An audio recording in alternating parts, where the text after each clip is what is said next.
السلام علیکم ورحمۃ اللہ وبرکاتہ۔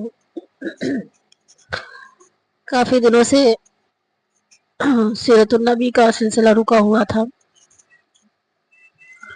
طبیعت تھوڑی ناساز تھی، اس لیے جو ریکارڈ نہیں کر سکی۔ اب میں نے سوچا کہ اس کا پھر سے اس کا سلسلہ شروع کیا جائے۔ تو ہم نے جیسا کہ ہم نے پچھلی قسطوں میں دیکھا کہ آپ صلی اللہ علیہ وسلم نے کیسے تجارت کی اور آپ کی شادی کے بارے میں پڑھا، خانہ کعبہ کی تعمیر، اور اس کے بعد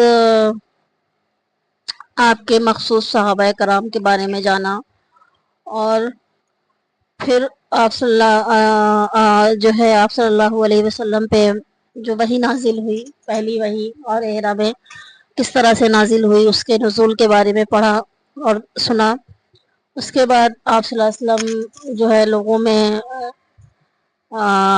خاموشی سے جو ہے وہ بہت ہی رازداری اور بہت ہی خاموشی کے ساتھ آپ تبلیغ کرتے رہے، دین کی تبلیغ کرتے رہے، اور جب آپ کی خفیہ تبلیغ ہدایت سے کافی گھروں میں اسلام کا اجالا پھیل گیا تو آپ صلی اللہ علیہ وسلم کو حکم دیا گیا کہ اب خفیہ تبلیغ کی کوئی ضرورت نہیں ہے۔ فَاصْدَعُوا بِمَا تُؤْمَرُونَ، تمہیں جو حکم دیا گیا ہے اسے کھل کر لوگوں کو بتاؤ، اسے باشگاف لوگوں کو بتاؤ، اور اپنے خاندان والوں اور رشتہ داروں کو خدا سے ڈراؤ۔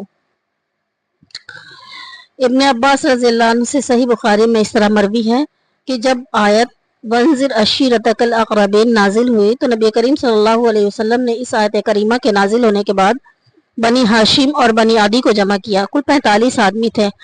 آپ نے گفتگو کا آغاز کیا۔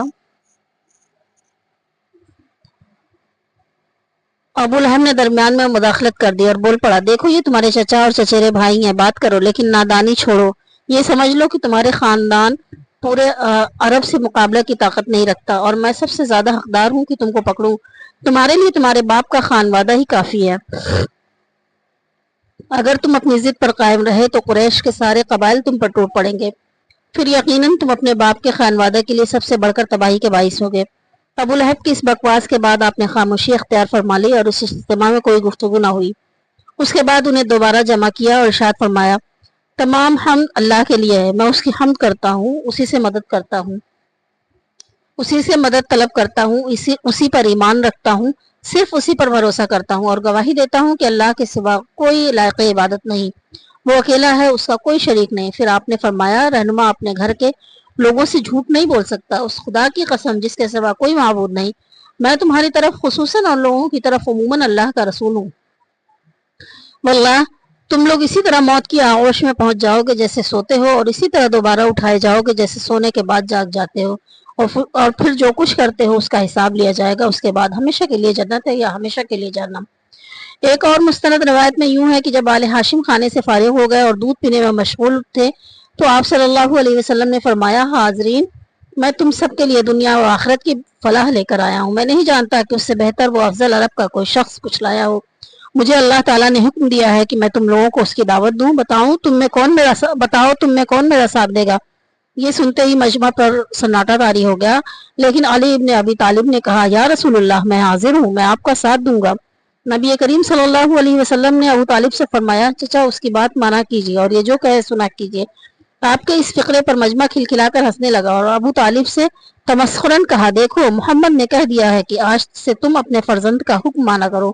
مشرکین عرب تمسخر کر رہے تھے، لیکن تاریخ شاہد ہے کہ علی نے 10 برس کی عمر میں جو عہد کیا تھا وہ انتہائی مستحکم پیمان تھا۔ معرکہ ہر ضرب ہو یا ہجرت کی پرخطر شب، ہر مرحلہ حیات میں علی نے اطاعت اور رفاقت کا حق ادا کر دیا۔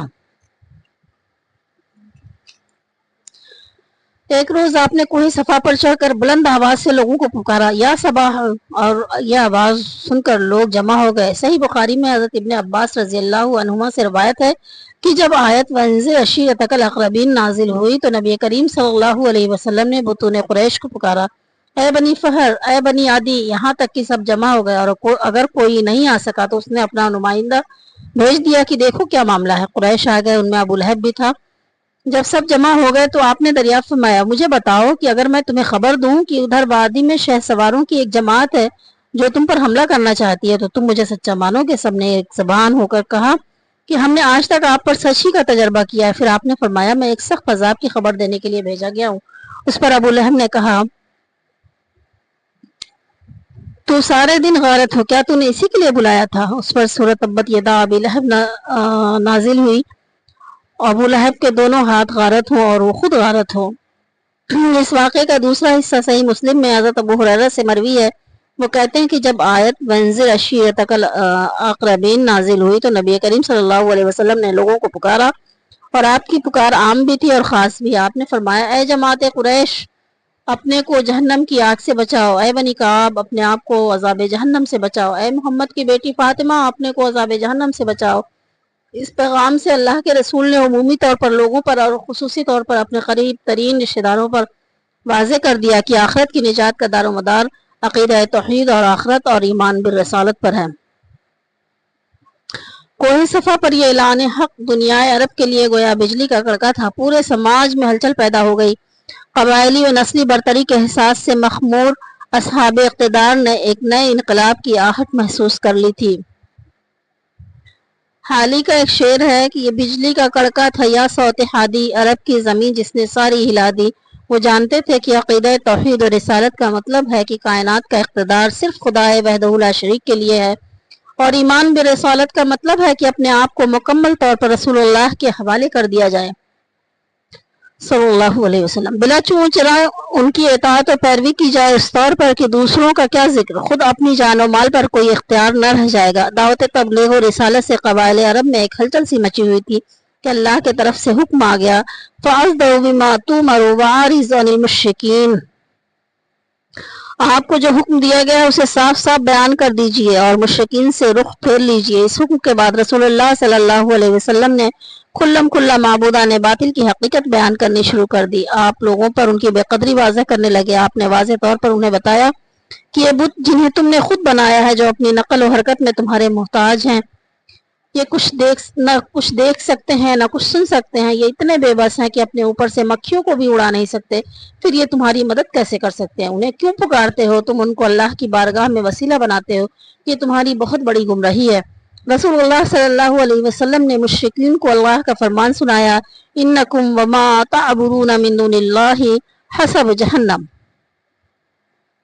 بلا شبہ تم اور جن چیزوں کو تم اللہ کے سوا پوچھتے ہو سب دوزخ کے ایندھن ہوں گے۔ مشرکین نے کہا کہ جن دیوی دیوتاؤں کو ہمارے آبا و اجداد صدیوں سے پوچھتے آئے ہیں، جن سے ہم اپنی حاجت طلب کرتے ہیں، اسلام اس کا نام و نشان بھی مٹا دینا چاہتا ہے۔